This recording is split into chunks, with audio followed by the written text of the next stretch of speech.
One thing I think I've written a lot and spent a lot of time over the years thinking about the Tailteann Games. Sad life I lead. I think one thing about it, and it's been touched on this morning, is that the Tailteann Games is part of state formation. It's one of the main reasons that the state throws its weight behind it. It's a visible marker that the state is open for business. But what you see all the time is these kind of confused and contradictory images, and I think Louise touched on that in terms of, is Queen Tailté, is she pagan, is she Catholic? What is she? She's both. The Tailteann Games, which when you hear the stories, it's intensely silly. Some of the things they put together are ridiculous in the way it's done. Paul touched on it as well, that contradiction of, are we playing hurling or are we racing aeroplanes? Or we're doing both. And I think what I want to talk about today is the art competition. The art competition is part of the broader cultural offering, which includes a music competition and also a literature and drama competition. But again, it's contradictory. Is the nation a cultural view, which Louise touched on, as something that comes out of the cultural revival, is rooted in arts and crafts? Is it looking to present artistic modernism through the state?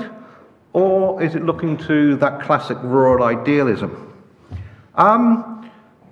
We touched earlier, somebody mentioned the idea where it's being called, at one hand, you see it in paper quite a lot, the Irish Race Olympics. And I just want to look at the one thing Dublin Opinion absolutely lays the boot into the Tailteann Games. It's not a fan. And I think it's one of the most racist cartoons I've ever seen of a swimming competitor in the vein of Weissmuller, who's not Irish, is a black African. And he's there with his trunks and his towel, swimming pool behind. And the judge says to him, how are you Irish? And he said, I ate the Free State consul. And it's just an appalling mark of kind of, not just the gendered things that Louise was talking about, but kind of racist elements within the state at that time. The other thing as well, which was touched on, was the sheer number of events. There was a medal for everything. Again, Dublin Opinion had a double spread cartoon, which was Croke Park, and in the middle of it there is a circle with two small boys toe to toe, nose to nose, and the headline is the Tailteann Games Marbles Competition. So again, this level that there is ridiculousness. Anyway, so what I want to talk about today is the Tailteann Games Art Competition. The years of the Commonwealth government are the years in which the foundations of an independent Ireland were laid. The process of state building, which Commonwealth formally embarked upon after ratifying the treaty, proved to be arduous, complex and rancorous. State building is rarely based on the delivery of an ideological template to a willing populace, and the situation in Ireland in the 1920s is little different to comparable situations elsewhere in the world, such as in Romania, Italy, Weimar Germany, or Salazar's Portugal. The single biggest problem for the Commonwealth government was that the ideological basis of the new state was not commonly agreed upon. Ireland's search for statehood was further complicated by its status as the first country since America to secede from the British Empire. Despite the 1923 truce, the bitterness of the internal struggle clouded the development of the Free State throughout the 20s and 30s. And I think this is where the Tailteann Games and a raft of other things that government does in its 10 years in office.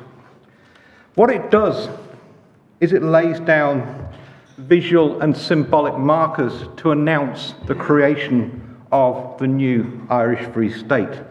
You see that, as mentioned earlier, painting the post boxes green, the creation in 1928 of a national coinage, a national banknote. The symbolism of that, the national banknote you carry in your wallet, the national banknote that when you spend it, or when you travel overseas, or an incomer has to change their money to be Irish money. It doesn't matter if the state isn't functioning, it's symbolic of the state that is. Likewise, issues such as the passport. Another issue was the building from 1924 of the Shannon-Dama Ardna Crusher, a monolithic structure that symbolically and in actuality powers the nation. It's been touched on as well. Although De Valera is in office when the Eucharistic Congress is staged, it's actually the previous government that agrees to host the event. What's being told here is the new Irish state as pious and devout, a Catholic nation. And within all these images, again some of it's been touched on, is the state through sport. Ireland as an independent nation going to the Games in 1924 in Paris, but also in 1928, the symbolic first medal won by Pat O'Callaghan. And O'Callaghan talks himself about the fact that his victory announces the arrival of the Irish nation amongst the family of nations. A year later, 1929, the first of 3 Irish Grand Prix held in Phoenix Park, where the state donates trophies, monetary prizes. And the kind of things that Kevin was talking about, what's this for? It's selling the nation as a tourist destination. There's pieces placed in the foreign press about how easy, if you can race around Phoenix Park, how easy is it to drive as a tourist through the rest of the country. And obviously, 1924 to 32, the Tailteann Games itself. Mark just read something from the Irish Times, but to give you another one, the chair of the Distinguished Visitors Committee, and heavily involved in the Games, was W.B. Yeats. His Distinguished Visitors Committee is a hilarious file to look through. His first 3 choices for people he wants to invite are the revolutionary Italian poet D'Annunzio, Ezra Pound, and James Joyce, all of whom say no. He ends up instead with the cricketers Seabury Fry and Prince Ranji. But he did say at the opening banquet, the nation is, as it were, a young man, just entering upon its prosperity, of whom it's impossible to say whether he's a wise man or a fool, whether he will enlarge his estate or be a mere spendthrift. He is celebrating tonight his coming of age and asks the goodwill of his neighbours.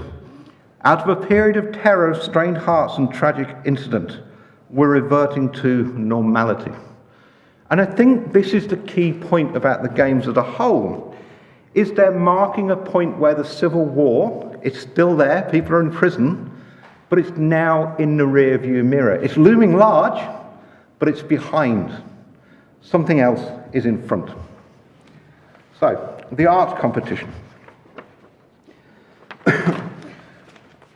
The 1922 Games, everybody has said this morning, was cancelled. Billy Shortall, who's sitting here, knows they weren't, because the art competition for 1922 went ahead. And Billy's got a brilliant piece on Archie's Brainstorm about the 22 exhibition. The first Aonach Tailteann opened in August 2nd, 1924, as we've said, and the art competition is staged at the Royal Dublin Society. Entry, 1,597 works of art on display, half of which were entered into the actual competition. So it's both the RDS art show and the Tailteann Games art show.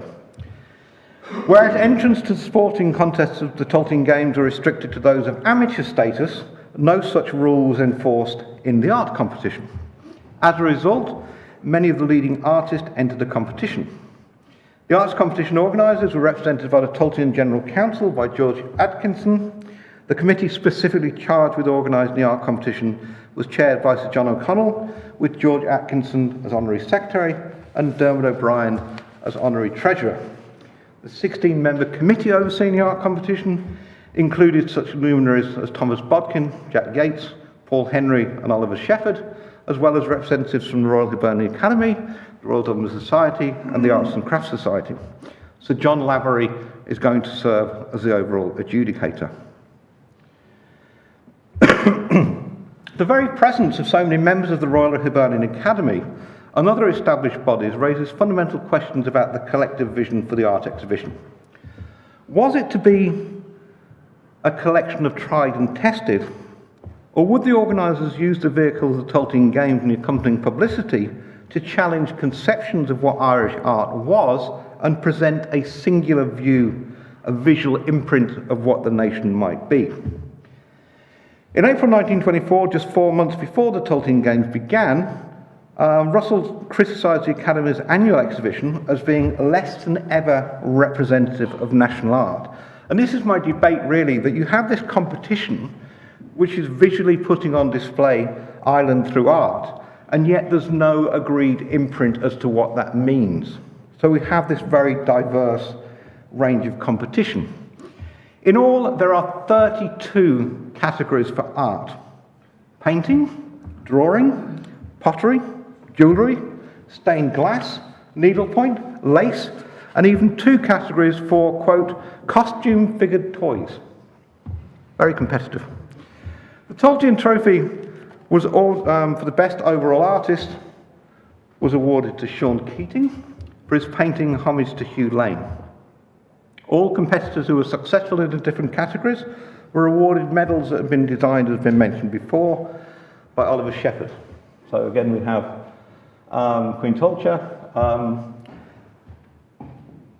in her traditional Celtic costume, while the centre of the reverse was left blank for the name of the medal winner in a competition, and the edge of the medals were decorated with intricate Celtic knotwork and depictions of ancient sportsmen, scribes and artists. The main winners at the art competition alongside Keating, who also took first prize in drawing, painting, portraiture, genre and prints, he did well, were Patrick Toohey, Para O'Malley, Letitia Hamilton, Margaret Clark and Francis Doyle-Jones. Among the works that won, what is most notably absent is the type of landscape painting, national landscape painting, that was so powerfully employed by nationalistic painters, for example, the Group of Seven in Canada, and then the more familiar images in Ireland of Paul Henry and Company that would dominate Irish art and Irish imagery, state imagery, in the 1930s. Keating's Homage to Hugh Lane depicts Lane surrounded by the major artists who supported and benefited his endeavours. What wins mostly is portraiture, such as Toohey's portraits James Stephens, and this one, John S. Joyce.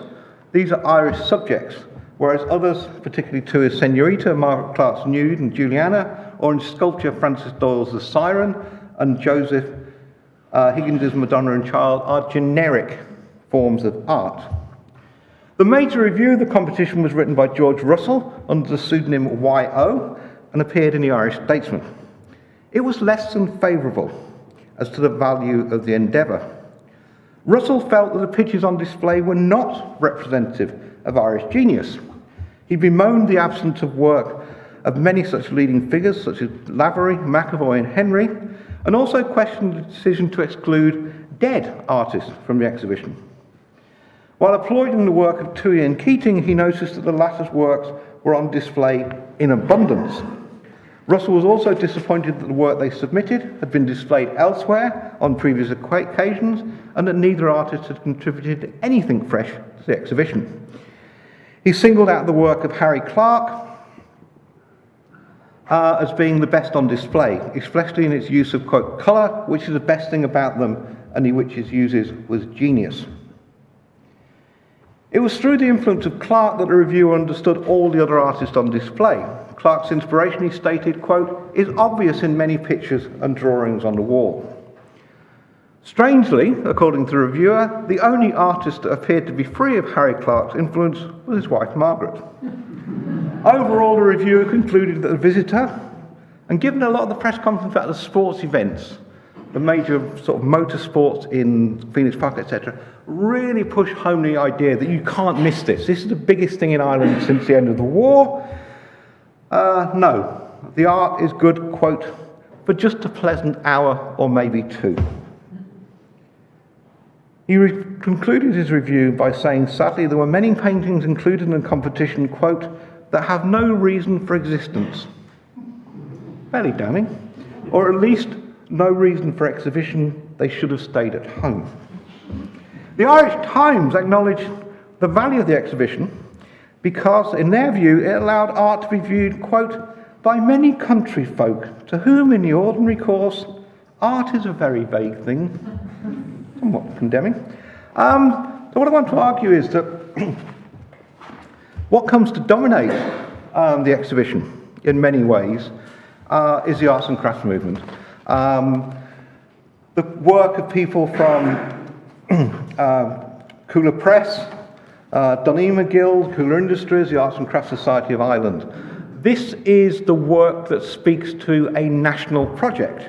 And I think it goes back to Louise's point, how so much of this is rooted in the cultural and literary revival, that the work that has the strongest national imprint that visually displays in art, jewellery, carpet work, whatever it may be, is that work that derives from the arts and crafts movement.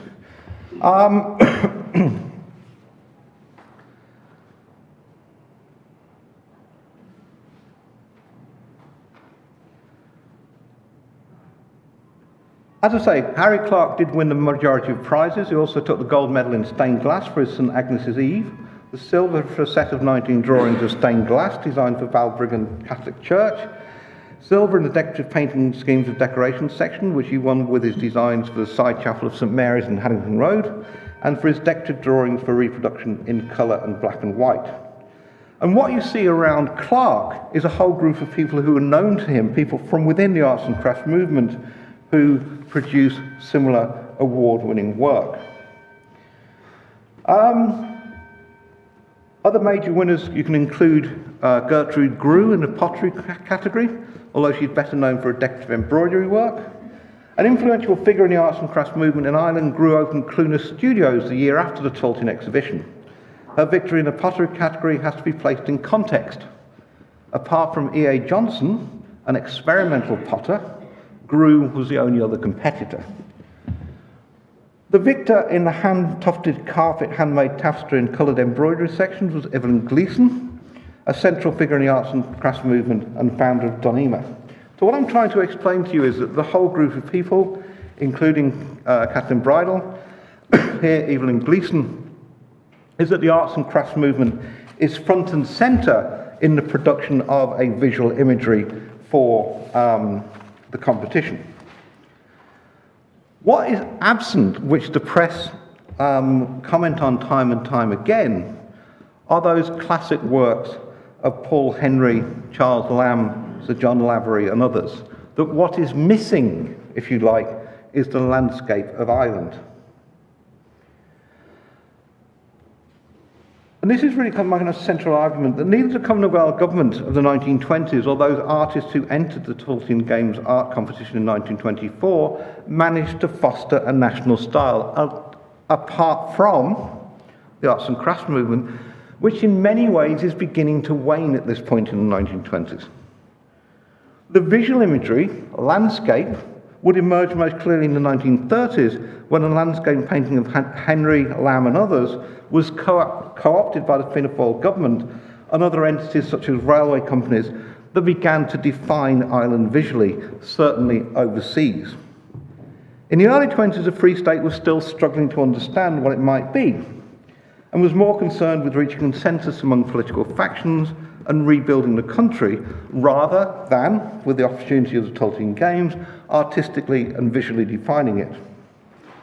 What the Tailteann art competition demonstrates is the complexity of national identity in the 1920s and the condition of flux in which Irish artists existed. What is the point, if you like, of the cultural revival when the state has been formed? The painters of Ireland recorded the revolutionary years and in many cases have been politically active, struggled to define a new state in the 1920s. I'd argue that Sean Keating's work where he paints Arden the Crusher was the clearest attempt at a national style in the 1920s that reflected the beliefs and aspirations of the Commonwealth government. The Tailteann art competition demonstrated that there was not yet a consensus as to a national style. The real value of the art competition was that it was located at the heart of the first major state-building spectacle undertaken by the Free State government, and thereby afforded a large audience, domestic and international, for Irish art.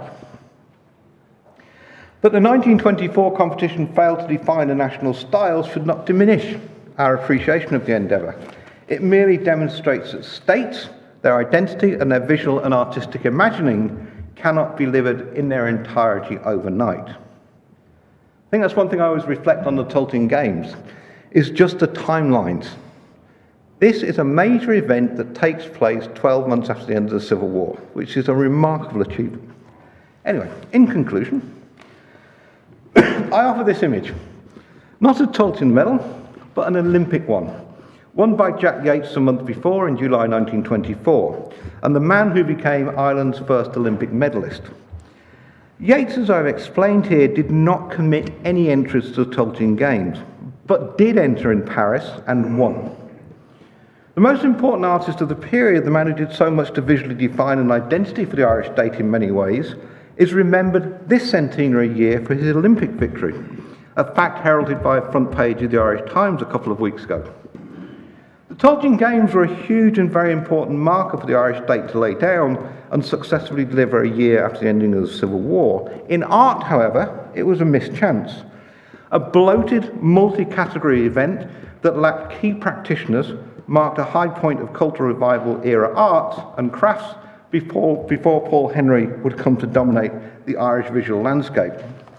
As late as 1952, Paul Henry wrote, quote, "Of the background of Connemara, this is her intimate, essential spirit, her air of remoteness, her aloofness, her unexpectedness. This background, though an attraction of the less obvious kind, is the fairy cord that binds one, the invisible mesh of the enchanted net which falls over one in this delectable land." Henry's vision now seems, to some way, anachronistic. It speaks to the island of De Valera and its comely maidens.